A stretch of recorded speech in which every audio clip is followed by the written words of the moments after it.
Have you ever heard the term stupid or liar? It's when somebody says something so ridiculous and easily provable to be false, they either have to be incompetent or just lying to you. Well, we're going to play Stupid or Liar Credit Repair Edition. The items we're going to cover are somebody guaranteeing a timeline. Per the Fair Credit Reporting Act, debt collectors have up to 30 days to respond to stuff. No one can guarantee a timeline under 30 days. CPNs, because using a 12-year-old social instead of yours to apply for financing is definitely something the lender is on board with. Next, we're going to cover people guaranteeing results. Only things that can be removed from your credit report are inaccurate, incomplete, or unverifiable. The next one we're covering is don't pay collections. Hence, anyone that says that their goal is to collect money from you on a monthly basis with no reassurances that they can remove anything. And last but not least, my most favorite item is folks making a big fuss out of inquiries. And I'm going to dive into inquiries a little bit before I jump into the episode. One, in 6 years in the mortgage industry, I've not seen a single human being denied a loan due to inquiries. It is not a thing. The other lie folks tell is, hey, don't go to the dealership and have the dealership run your credit 10, 15 times. It'll ruin your credit. It doesn't. They're all lies. And I'm going to say, don't believe me. Believe the Consumer Financial Protection Bureau, because all this stuff is in writing. So let's get into it. Welcome back to House Rich, the first-time homebuyer show, where we provide you actionable steps in layman terms to buy your first home. Let's talk credit repair.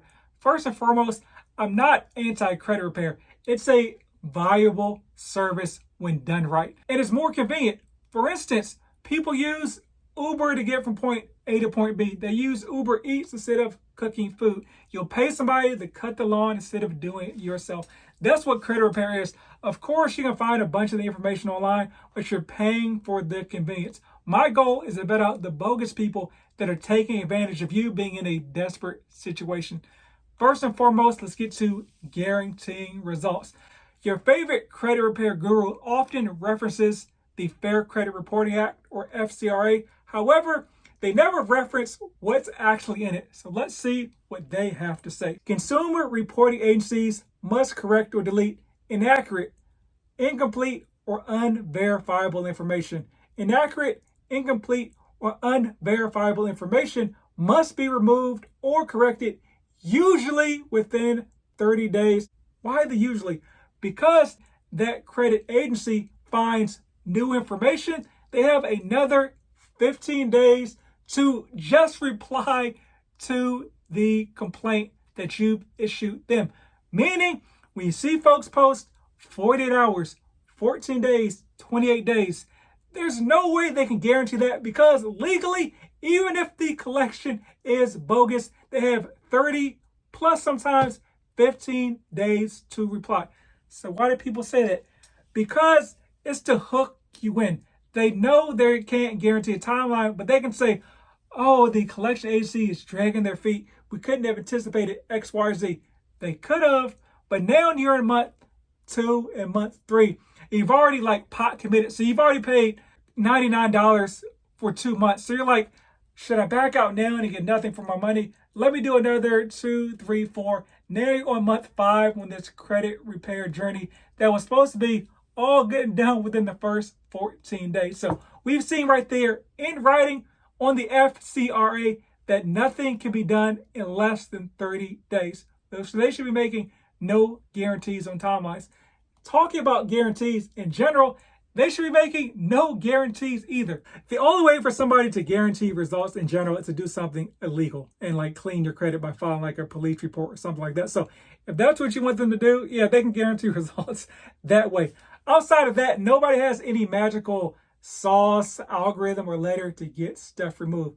Let's read this directly from the Consumer Financial Protection Bureau's website.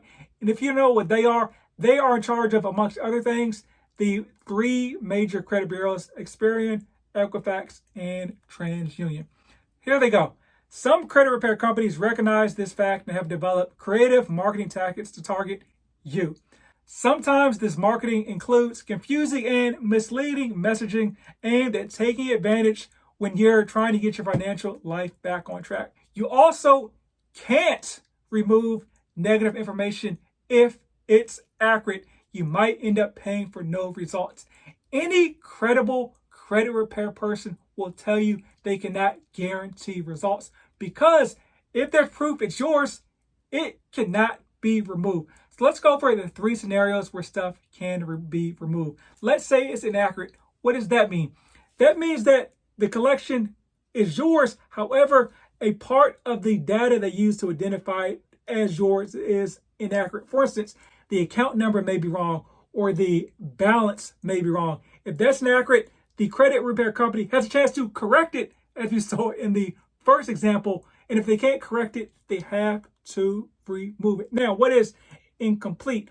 Once again, the item is yours, but it's missing information. Like it may be missing that account number, for instance. And last is unverifiable, meaning it's yours. However, they don't have the proper documentation in order to verify the information is yours and therefore give you the opportunity to dispute the item, which is your right. So if they don't have that documentation, it has to be removed as well. Those are the only 3 scenarios.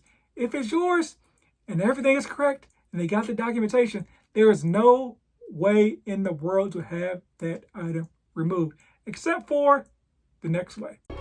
I'm a realtor in Dallas and would love to help you reach your goals of home ownership. So click the link in the description and just schedule a call no matter where you are on your journey. Not in Dallas?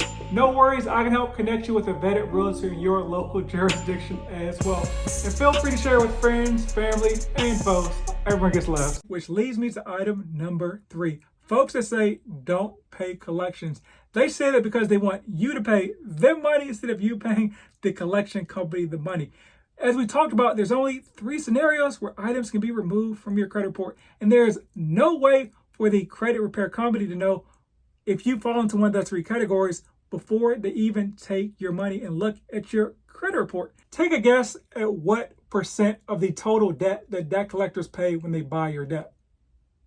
1, 2, 3. It's 4%. So on a $1,000 debt, that debt collector pays about $40. So let's say you have a $500 debt. The debt collector paid about $20 for that debt.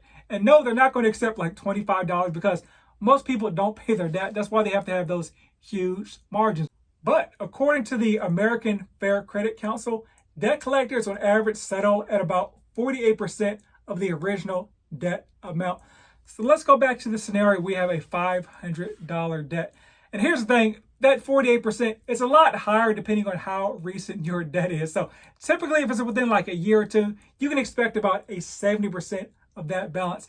I know I've had to pay a collection before. The person called me. I knew the debt was mine. I didn't do the whole, try to finagle the system.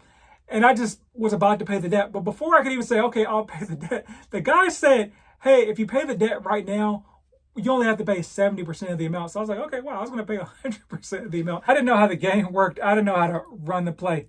As a result, let's jump back to that $500 debt. Let's say they'll take 70% of the total. That's $350. Well, if you're paying somebody between $99 to $199 a month to repair your credit, and it's going to take like 3 to 5 months. In that scenario, you're better off just paying the debt directly to the debt collector because that will be cheaper.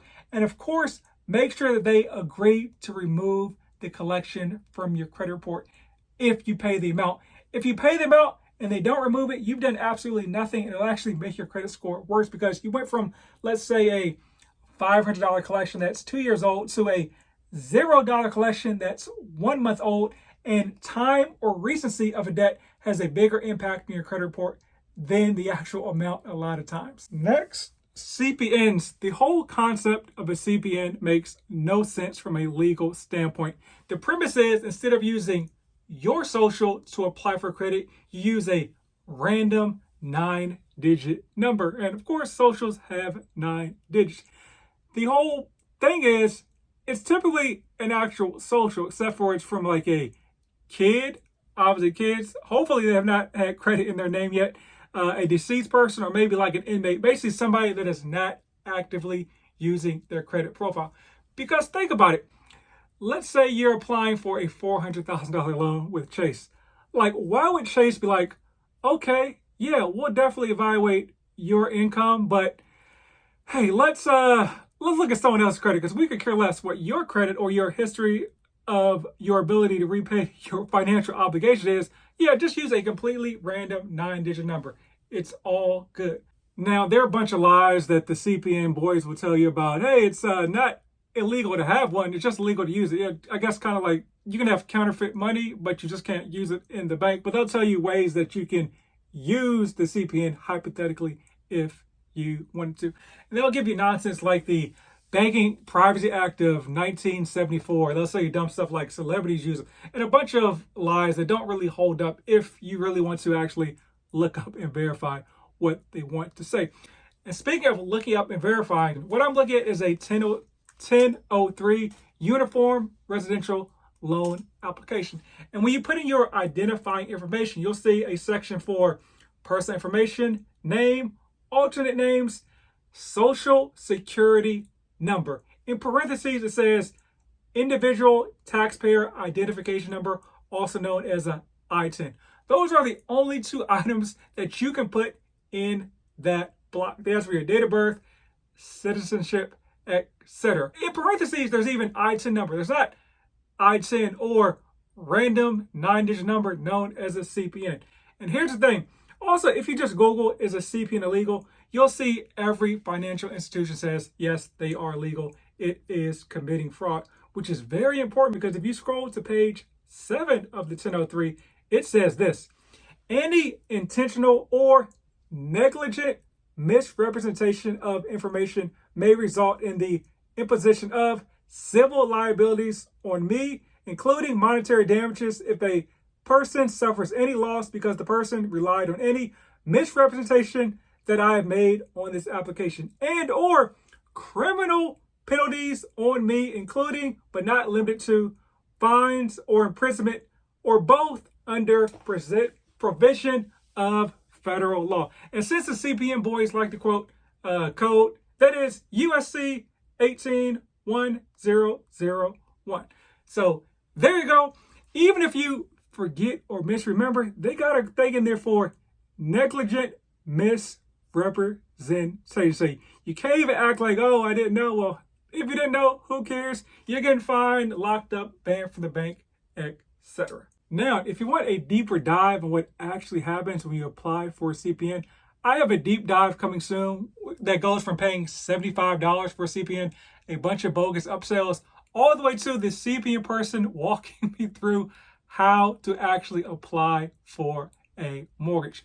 But here's the thing, after the mortgage, spoiler, you get declined, there's another huge upsell. It's almost like the CPN scammer is scamming you as well. Now, my favorite topic, inquiries. I'm going to read you this quote directly from Experian's website. In contemporary versions of FICO's credit model, for example, hard inquiries related to mortgages, auto loans, and student loan applications are entirely ignored for 30 days from the date of the inquiry. If you settle on a loan during that 30-day time period, your score will not be affected. You may be thinking, well, hey, that's just what Experian is saying. They can put anything out. They're liars. You shouldn't believe the credit bureau. Okay, we can say the credit bureaus may be liars and they don't work for your benefit, but they're not putting a lie in writing on their website. But hey, let's look at the Consumer Financial Protection Bureau, which governs the 3 major credit bureaus, and let's see what they got to say. Some types of credit, like auto mortgage loans, where lenders are offering the same type of loan requests on your credit score within a time span ranging from 14 days to 45 days, it will only count as one inquiry. You can shop around for a car, you can shop around for a mortgage. It will not negatively impact you. It only counts as one inquiry on your credit score. So a car is one, a mortgage is another. And I point this out to say, one of the huge bogus lies folks tell you is that, hey, don't go to the dealership. They're going to run your credit 10, 15 times and ruin your credit. No, that is not true at all. If they run it 10 to 15 times and they're shopping around for you, it only counts as one hit. So why in the world and I'm going to get into this from a mathematical standpoint as well, why credit inquiries don't matter. But why in the world do the credit repair industry make such a big deal out of inquiries? Because they're super easy to remove, especially if you just want to lie about it. So it looks like they're doing a bunch of stuff. It's like, okay, you had 10 inquiries on your credit report. But, I did my magical razzle dazzle, my secret sauce, my algorithm, and I got these inquiries removed. But here's the thing. Going back to one inquiry being the same as 10, they cannot remove the inquiry if you actually got credit. So let's say you got a car. You went to the dealership, they ran your credit 10 times. Well, the inquiry for the actual line of credit that was extended to you cannot be removed. So therefore, the 10 inquiries that have gone down to one inquiry have zero impact on your credit report because 10 inquiries equals one inquiry. It's just razzle dazzle. It looks like folks are doing stuff. That's why they make such a big fuss. And I actually have an episode that goes over how to remove inquiries for free. Depending on how I'm feeling at the end of this episode, I may just tell you at the very end. But next, let's talk about it from a mathematical standpoint. Your FICO score consists of 850 points. 300 of those points are free just for having a credit profile, meaning we're talking about the amount of your credit score you can manipulate. We're only talking about 550 points. And I'm going to tell you how your credit score is broken down. You'll see how irrelevant inquiries are. 35% or 192.5 points are payment history. 30% or 165 points are utilization. 15% or 82.5 points is length of credit history. 10% or 55 points is credit mix, meaning revolving accounts versus installment accounts. And the other 10% is inquiries, new credit. So let's back out the math because you probably were not adding those up in your head, but we know the total is 850. So we have a zero in the inquiry column. 850 minus 55 equals 795. So you can literally have a zero and still have perfect credit from a mortgage standpoint because 780 and above or 740, depending on what type of loan program, is perfect credit. Now you're probably thinking, hey, there's no way for me to have a zero in the inquiry column and perfect in every other category. You're right. You're 100% correct. That's why those first two items, utilization and payment history, matter a lot more than inquiries. Having a bunch of inquiries is a symptom of having poor payment history or poor utilization, which is why you need to get a bunch of inquiries in the first place because you're trying to shop around to find the right play, to find the right person that will overlook your poor payment history. That's just the truth. That is what it is. I told you my goal is not to be like your friend or buddy. It's to tell you the truth to help you become a better home buyer. And that's the truth. You got poor payment history and your credit card utilization is jacked to the ceiling. That's why you're denied, not the inquiries. In 7 years in the real estate industry, I've not seen a single human being denied a mortgage due to having too many inquiries because it is not a thing. There you go. In later episodes, I'll provide you actionable steps in order to fix your credit or your own, or you can use these tips I gave you to vet your credit repair person to see if they're legit or not. And as always, buy land. Rumor has it they're not making any more